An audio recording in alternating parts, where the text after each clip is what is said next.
Hello, this is Mr. Reinhardt, and today we are going to start learning about Japan.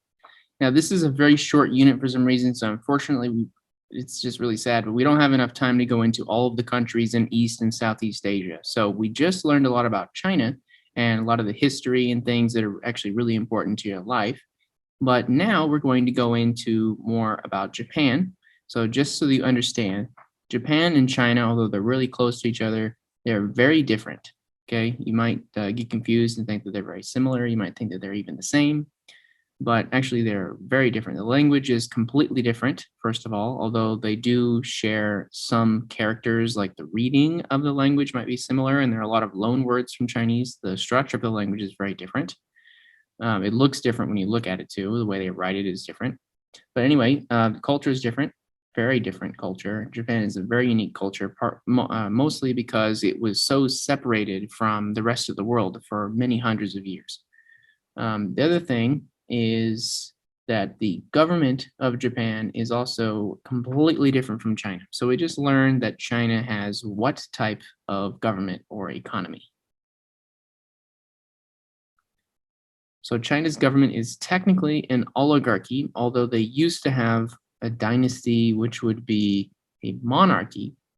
But Japan is what we call a constitutional monarchy.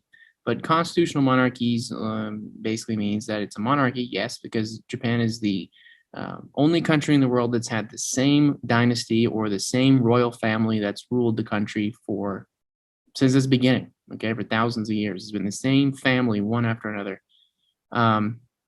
But so we have the emperor, but you also have like voting, and actually it's government that's based on the American Constitution. So that's also interesting. So they have it's a free country, lots of personal freedoms. So Japan is a free country, and it's really just a very safe country. It's a great place to live. You can see behind me here we have a Japanese shrine, and that is connected to the religion of Shinto. So I might learn a little bit about that. Some of you studied that in your research project. And also, we're going to learn a little bit about the history. We're also going to learn a little bit about the geography and some different things that are relevant to modern Japanese culture, but some of them are traditional as well, such as kimono and samurai. And you can learn a little bit about karaoke and kaiten sushi and different things about Japan, the ofuro, so onsen, stuff like that. So I hope you enjoy. And if you have any questions, please let me know. If you didn't know, by the way, I speak Japanese fluently, and I used to live in Japan. I've lived there for about 4 years. I've spent about half of my life now, it's hard to believe, pretty much completely immersed in Japanese culture. So it's something I know a lot about. And so if there's anything you'll want to know, just ask me, and I can let you know if I know it. And if I don't know it, I'll find out for you and then tell you. All right, so enjoy. East of Asia, as far east as you can go, is a land the ancients called Nippon, the origin of the sun. It's a land of enigmas and secrets. An ancient world whose progressive ideas shape all our tomorrows. A land of dramatic contrasts, encircled by the sea, cut off from the ordinary. This unique world is ruled by the seasons. Through the lives of ordinary people, we uncover the secrets of this remarkable nation. Through their eyes, we reveal the soul of Japan.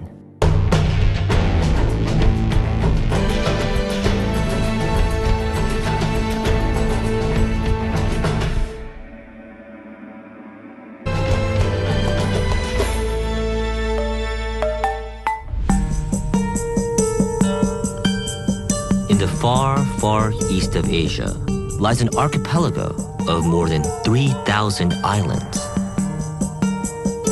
formed according to myth from the tears of a goddess. Every island in this gorgeous necklace of nature is different. In the northernmost island of Hokkaido, the mountains must endure icy Siberian winds. 3,000 kilometers to the south are the golden sands and coral reefs of the subtropical Okinawa Islands. Almost 80% of Japan is mountainous and forested. This uninhabitable terrain means 80% of Japan's people live in coastal areas. As the population has grown, so have the cities. Tokyo, the capital.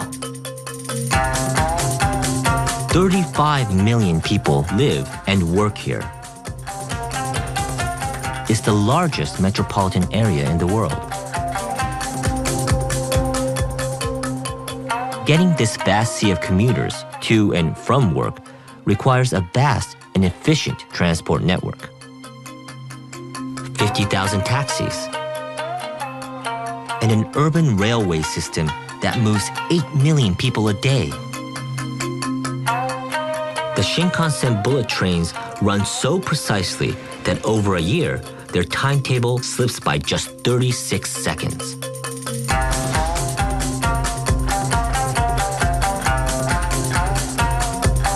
Hello, this is Mr. Reinert, and today we'd like to go over a little bit of the history of Japan. So Japan, early formation, long time ago, around 12,000 BC, which, by the way, 12,000 BC, how many years ago would that have been? 12,000 BC. And right now we're in the year 2021 AD. So that would be how many years ago? So if you said approximately 14,000 years ago, then you'd be correct. In Japan, they have different eras, okay? And so this would be the Jomon period. And at that time, this was when people actually moved from Asia, the continent, into the islands. And you can see this outline area is what would have been land back then, roughly. And then the other line here is more like what Japan looks like today. So some parts of Japan wouldn't have been above water yet, and other parts would have that are underwater now. The story of the creation of Japan goes like this. So they believe is that the universe was created from pre-existing chaos. There were a number of gods that appeared out of nowhere. So there were two main gods, and one of them Izanagi and the other one Izanami. And what they did was they took their spear, they stuck it into the ocean like you can see here in the picture, and that's actually what, according to legend, created Japan. And the first emperor of Japan was Emperor Jim. I always call him Emperor Jim, but his real name in Japanese would be Jim. So Emperor Jim was from 660 BC, and that he's kind of a legend, so we don't actually know the true story of the first emperor of Japan, but he's like a legend. And Japan is the longest continually reigning monarchy in the world. It's the only country that's only had one ruling family. In other words, like we talked about with China, there was only one dynasty of Japan, basically. Even England, we think of the king and queen or whatever, but they've changed royal families many times over the centuries. Historically, next one we have the Kofun period, which would be from about 250 AD. Was an era where Japan was ruled by the Yamato clan. So this Yamato in Japanese means big piece. That's a name. It's the name of the family, but that kind of is synonymous with Japan. So it basically just is an old way of saying Japan. Some of the capitals that they had over the years, which would be these kind of things. This is, I think it's a Buddhist pagoda, maybe is what it's called. It's like a tower, and this is a 1, 2, 3, 4, 5 tiered one. I think is the tallest wooden structure in the world, or something like that. So they had a lot of different capitals. One of them was in Osaka or near Nara. Then it moved to Kyoto in 1180, and there was there until 1868. In Tokyo is the capital now, and it changed to Tokyo in 1868. The reason for that is partially because it's more central, and also it used to be the head of the shogunate, which was the effective central of the government. So here is some pictures from as you go into that old capital area near Nara. They actually discovered this is like a Buddhist temple there in Nara. This is the area where they didn't know that it was there, I guess, but they discovered that one of the earliest capitals of Japan did happen to be in this somewhat small town of Nara. And so what they did was they actually rebuilt what they think the capital would have looked like. And it's just funny because they've discovered it so recently that actually they accidentally built a train line through it without even knowing that it was some major historical site. So they've left that there, but they've built these kind of this national park somewhat around it. So that you can still see that when I was there maybe 5 years ago, that they were still in the process of kind of building this up to make it look nicer. They got all these fences and things around. It's pretty big, actually. There's me a long time ago. And that's what it looks like when you're standing on top of it. So then we have the Heian period, and obviously we're not covering all the history, we're just covering main parts. And in the Heian period, that's when Buddhism came across. So we talked about that. We did China, that Buddhism came from what country? Where did it start? So it came from India, and then it moved to China, and then to Korea, and then to Japan, lastly. Now, every time it moved, it adopted the local customs and then moved on to the next one, adopted the local customs. So eventually you have a very different Buddhism in Japan than you do anywhere else. All the Buddhisms in different countries are similar, obviously, but they're very different as well. Like, for example, some of the temples might be white in some countries, whereas opposed to some other countries, it might be very, very colorful. Other places might be more like wooden. Okay, so that's one difference. This is also the time when hiragana and katakana, the two Japanese syllabaries, which is basically an alphabet, when they came along. There was a really early book written called The Tale of Genji. It's often called the world's first novel, and it was most likely written entirely in hiragana, which means that they did not use any Chinese characters. And it was written by a lady named Murasaki Shikibu. And Japanese national anthem came from that time as well. They still sing that today.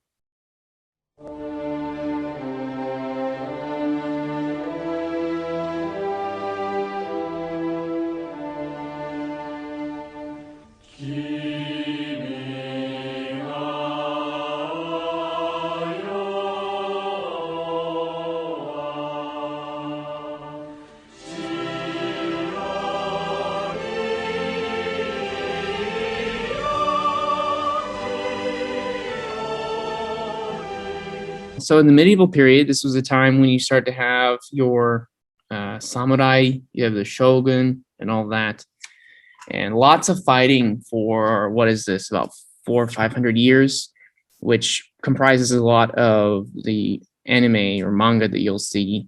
And a lot of it is based on this time period because that's what a lot of people think of when they think of traditional Japan. So the one I can think of is Inuyasha. That's the one I watched. I don't really watch much anime. I don't really know much about it, but that is one that I watched that I thought was really interesting for the historical reasons.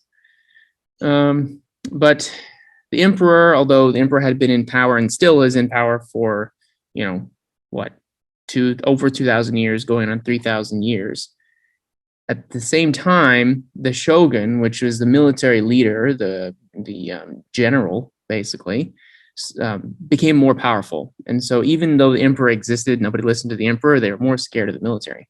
And so there was lots of fighting that went on during that time. This is a map of Japan, obviously, but there are different clans or different kind of families that were ruling different parts of Japan, and they were fighting to see who would be the most powerful. They didn't really get along that well.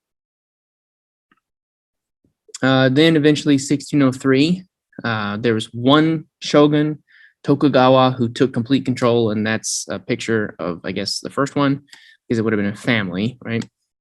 And he convinced everyone to kind of work together and started peace. I guess they got tired of fighting, so they stopped fighting. And once it was one big country, still the shogun was in power and the emperor was completely separate and nobody would listen to the emperor.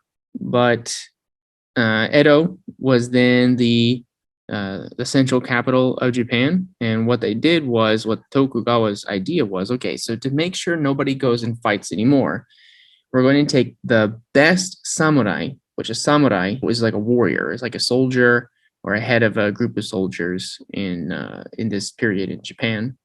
So they're really good at like using swords and stuff like that. And actually, it's really cool. If you go to Japan, you can go to pretty much any museum around the country, and you'd be able to see some samurai armor. Tokugawa's idea was, okay, all of you different clans. So if we take a look at this map, see all these different families, basically, you have to send me your strongest warrior. And if you send me your strongest warrior, then we'll grant you protection. But as soon as you decide to attack me, if for some reason you start to attack somebody else or do something that I don't like, then I'm going to kill your strongest warrior. And so it was kind of a bargaining chip or a way of bribing people into being good and not attacking each other.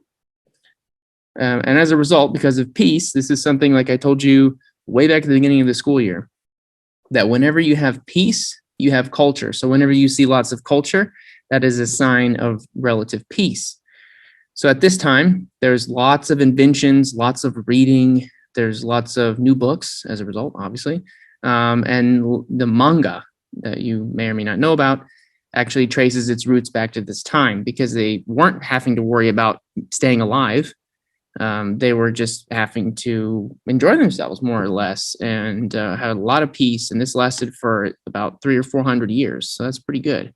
Whereas at the same time, can't really say that about the Western world, and there's lots of war and fighting and colonialism and things like that. So Japan was just chilling, doing its own thing for all of history, pretty much. But especially during this time when there was no real outside interaction or anything, that were completely forbidding any of the colonial powers to come to Japan. So at the same time, you have the Dutch going around the world and colonizing, the English doing the same thing, taking over all this land around the world. Japan doesn't have any of that happening. So they're just chilling and reading books and having fun, except they didn't have TV, they didn't have internet. So just imagine a world like now, but without TV and internet. That's what they had back then. Okay. So yeah, ukiyo-e, that is the woodblock paintings that we talked about. So that basically they would find a way to, they would probably paint something first or draw it out, and then they would convert that into a reverse image and carve it into like a wooden stamp. And then they would use that stamp to create multiple books. So apparently that was a Chinese invention that the Japanese actually took for themselves. So here's ukiyo-e. And you can see all the beautiful art that they have. So you wouldn't think of this as being something that came around 400 years ago, but it is. All this art is just shockingly beautiful. So the cool thing is, if you really look it up and search for it online, you can find a lot of these old books that are reprinted, and you can read them with the old art. So that's really cool. Just really beautiful stuff here. Yep, so this is a famous picture. This is a tsunami. So tsunami is the large waves that come as a result of the earthquakes. So Japan is around the area of several tectonic plates that come together. So it is well known around the world as being the most prone to natural disasters. So Japan has everything you can imagine. Japan has earthquakes, tsunami, probably one of the few countries around the world that really does have to worry about tsunami. You have what are they called? Like they call them more like cyclones in Japan, but it's just, what they mean is tornado. A lot of the times they start in the water. The next one, they also have typhoon, which is another Japanese word. Typhoon is like typhoon, which is basically the same thing as a hurricane. And of course, they have, well, you can see Mount Fuji in the back, so volcanoes that can blow up at any time in some parts of Japan. They also have like mudslides and floods. So pretty much any natural disaster, it can happen in Japan. So Japan is a very safe country in terms of they don't not have a lot of crime or anything like that, but they do have to worry about nature. Then we get in, oh, this is still the Edo period.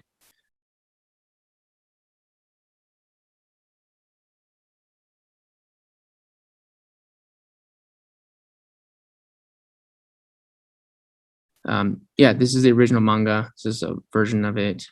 Colonialism kind of tries to start to happen in Japan.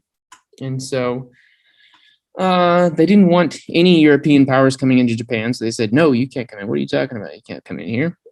So as a result, to make everybody kind of happy, I guess, and so that they could be able to trade with Europe, they allowed one country, well, technically two, I guess, two countries that could trade with Japan. So Dejima actually translates as leave island, to like, get out of here.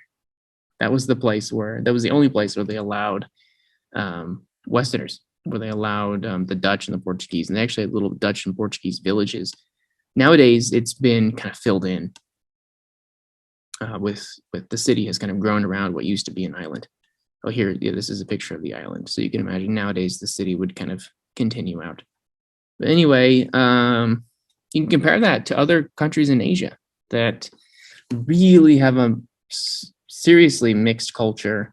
For example, Indonesia, Philippines, Vietnam, where they were colonized for a long time and colonized by European powers. So they have so much European influence, but Japan didn't have any of that.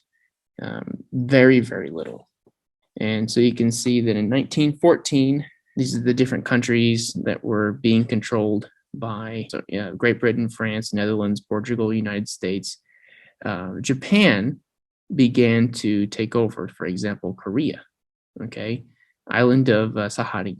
And I actually did a lot of research on Japan colonizing Sakhalin when I was in college. Then you have countries like China was pretty much independent, although there were sections of it, like Hong Kong. You can see that there's partitioned off as being ruled by other countries.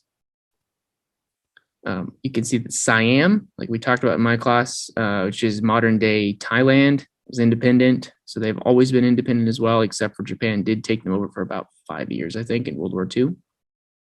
So you can also see here some more of the colonization that was going on.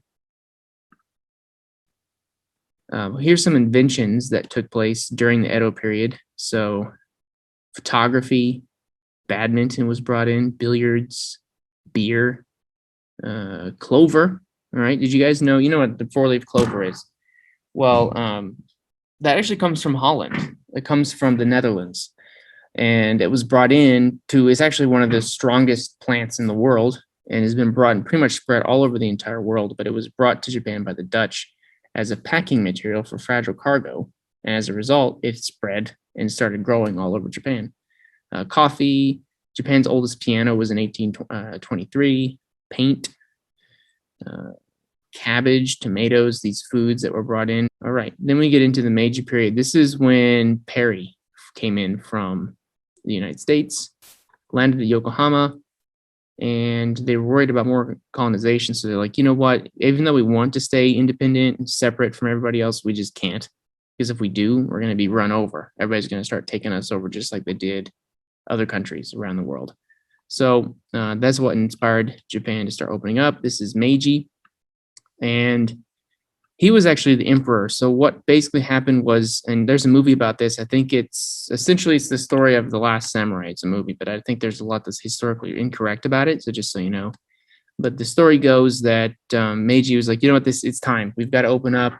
And they talked to the Tokugawa. I think there was a little bit of a war, a little bit of fighting that went on. Shogun, the military government, goes away. And now the emperor, this time it was Meiji, this guy right here on the right, comes into power. And what they do is this is all within, I don't know, about 40 years. So it's quite a bit of a time that it took. But the long story short is they made an oligarchy, what is an oligarchy?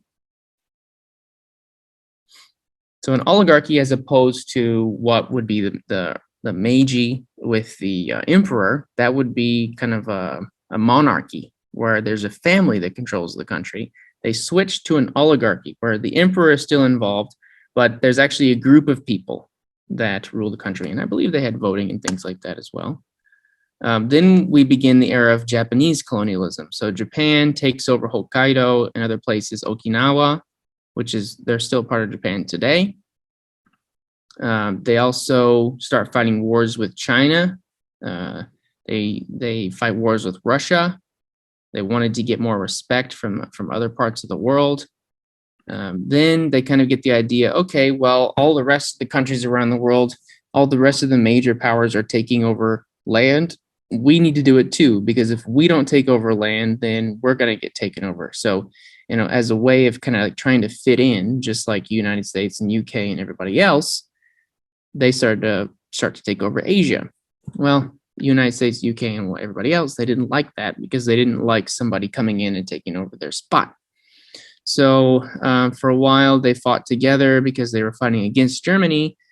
But then, so all this became part of Japanese Empire, all these islands here. And also you can notice Korea has joined in Taiwan. But eventually, they start to try to grab too much, too fast. And they start to go after European colonies. So this was actually France. This was England. This was the Dutch. This was the United States. So once Japan, nobody cared. I mean, European powers didn't care that they were taking over parts of Asia. They didn't care that they were hurting China's dominance. They didn't care that they took over Korea and other places. They only got interested in what Japan was doing when they started to take over the English colonies, the French colonies, the Dutch colonies, the US colonies. So it was really when Japan started to attack the Philippines, when Japan started to attack Hawaii, that America started to say, you know what, Japan, enough's enough. And we went to war in World War II. And long story short, obviously Japan lost. Basically, they didn't have enough resources because it's an island. Okay, they didn't have enough steel and whatnot. So when the United States started sinking all of Japan's ships, they didn't have enough metal. They didn't have enough steel to build new ships, and that's why you get kamikaze. So kamikaze, however you want to say it. Kamikaze is when they didn't have any more boats. So the only way that they could attack American boats was to crash their airplanes into the American boats. So it's a really sad story. If you ever go to Tokyo, I recommend you go to the museum about that. It's basically a Japanese World War II museum, and they give the Japanese perspective on it all. But they also show pictures of all of the Japanese kamikaze pilots. But again, this is just a real quick overview. But after World War II, the Showa emperor was allowed to remain in power, which is particularly unique because he was such a strong enemy of the United States. But the thing is, people misunderstand it. It wasn't actually the Showa emperor, which his name was Hirohito. A lot of people know him as being Hirohito. It wasn't the emperor that was necessarily in power. Remember before I told you that it was the oligarchy. So the oligarchy, the group of men who made all the decisions about the military and trying to take over the world were punished severely. But Showa Emperor was not as involved in that as people think, and so he was allowed to live and stay in power. And he died in 1989. Then there was another emperor after that. But for a long time, America occupied parts of Japan. In other words, we kind of controlled it. We also created their constitution, which you guys remember what a constitution is? So a constitution is the basic laws and rules for a country that decide how someone will control the country, right? So if they're going to vote for somebody, who are they going to vote for? Is there going to be a president or what? Like who makes the laws, who enforces the laws, and what do the courts look like, the judges? All that's decided by the Constitution. Also, Japan continued to grow very quickly, their economy, fastest growing economy in the history of the world. And another thing that happened was the destruction of the atomic bomb in Hiroshima and Nagasaki. So that was pretty devastating. The bomb was dropped and it just destroyed the entire city in just it took a day or two because most of the city had to burn first. Most of the damage, in other words, was caused by fire, not actually by the bomb. This is it looks like the Eiffel Tower, but it's not. This is the Tokyo Tower, which is still there today. And you can see this is them building it. So that was another, actually think of it as a major feat because most of Japan was destroyed in World War II, just like this. So this is, I think, Hiroshima, but a lot of Japan was bombed and bombed and bombed and bombed and bombed by the United States. We really, really destroyed their cities. And Japan was able to come back from that. They rebuilt. And so the Tokyo Tower, which you can still see today, is a major symbol of that. This is the former Prime Minister of Japan, the one before the current one. Idea being that they wanted to return Japan to its greatness. And they have a constitutional monarchy. We were the ones that actually wrote the Constitution, so it's kind of based on ours. You could say it's like an American Constitution 2.0. So it's kind of supposed to be an improvement on ours. There's a clause about that Japan's forbidden to go to war. They cannot have a military, actually, which is very unique. And economics, they were the second largest economy in the entire world for a very long time until about, 10 years ago or so, China became number two, but Japan is still number three. So the third biggest economy in the world, mostly thanks to cars. So like Toyota and whatnot. But anyway, that's a really quick history of Japan. If you guys have any questions, please let me know. Thanks a lot for watching. We'll see you next time. Bye-bye.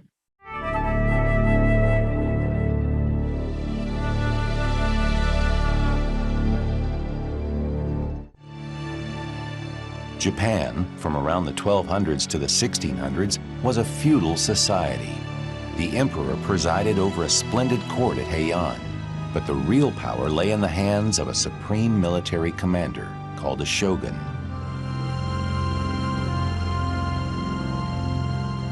To expand his control, the shogun gave large parcels of land to lesser warlords called daimyo, in return for their agreement to support the shogun with their armies in times of need. The armies were composed of great warriors called samurai. In return for their unswerving loyalty, the daimyo rewarded the samurai with gifts of land.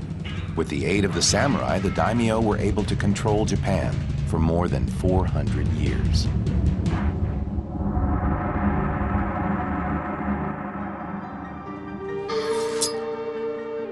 Samurai were known for their great skill with the sword.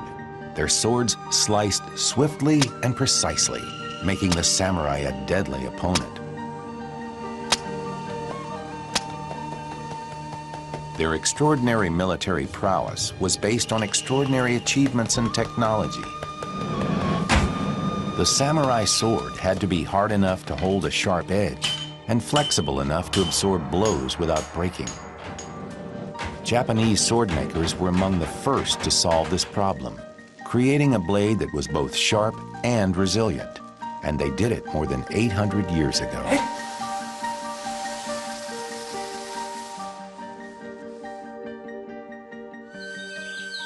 The samurai were known not only for the advanced technology of their swords, but also for their ability to use them.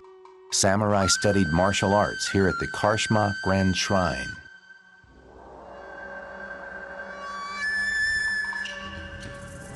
Like a chess player, a samurai always thought several moves ahead. A samurai learned hundreds of combinations of moves and trained relentlessly until his strokes became second nature and his mind, body, and sword moved as one.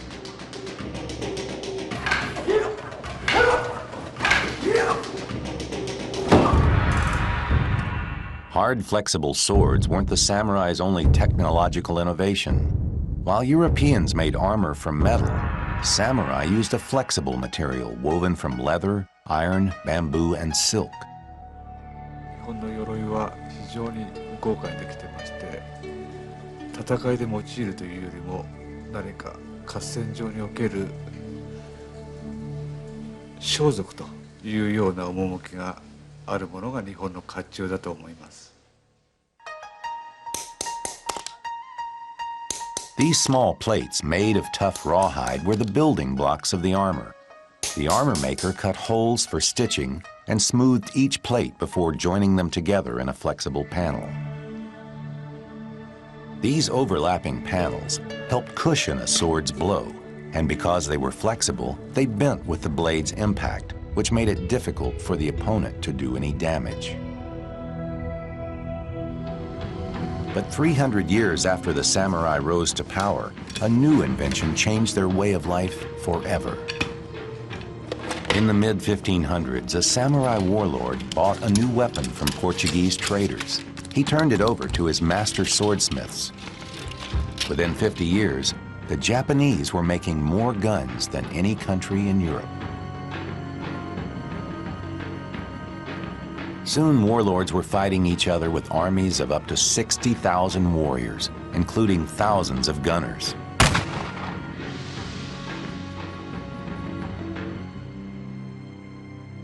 To protect their masters against these new weapons, the samurai built large, strong castles throughout Japan. And none shows the brilliance of the samurai's master builders as clearly as Himeji Castle. Its complex system of multiple towers, moats, and walls was designed to confuse and trap invaders. Although many Japanese castles were destroyed in battle, the formidable Himeji was never once attacked, perhaps because no one who saw it could imagine it was possible to take. With the help of the gun, one warlord, Tokugawa Ieyasu, defeated all his rivals in the early 1600s. The Tokugawa shoguns brought an era of peace and stability to Japan. The age of samurai warfare was coming to an end.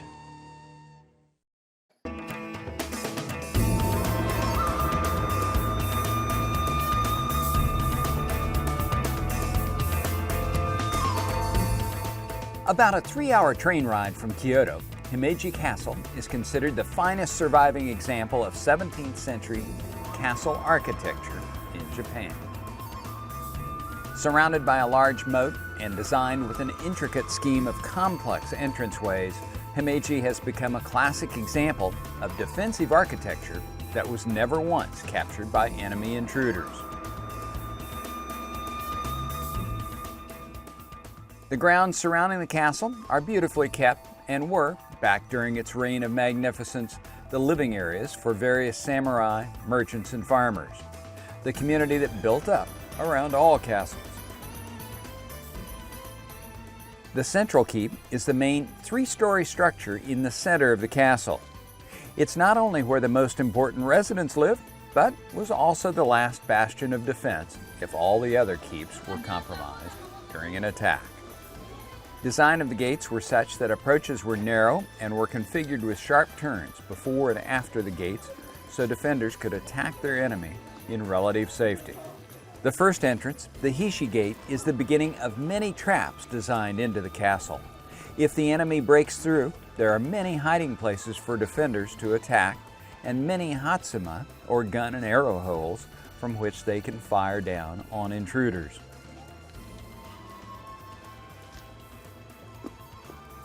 Each stage of entry to the castle cost the enemy dearly.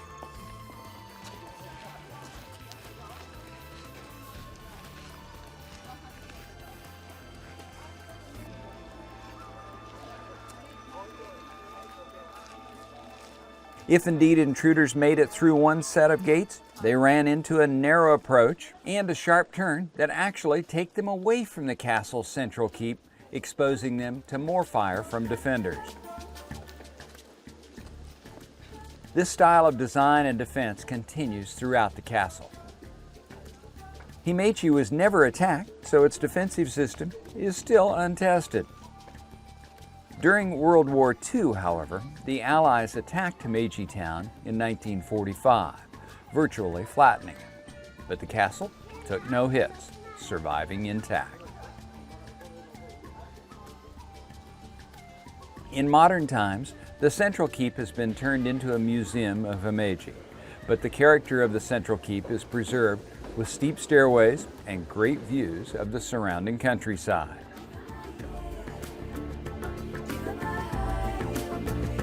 Roof gargoyles, the imaginary tiger-headed fish called kinshachi, are intact and continue to protect Himeji from fire, as they have for centuries. An interesting construction note, there are only 2 supporting columns for the entire central keep. Round columns from single 3-foot in diameter fir trees.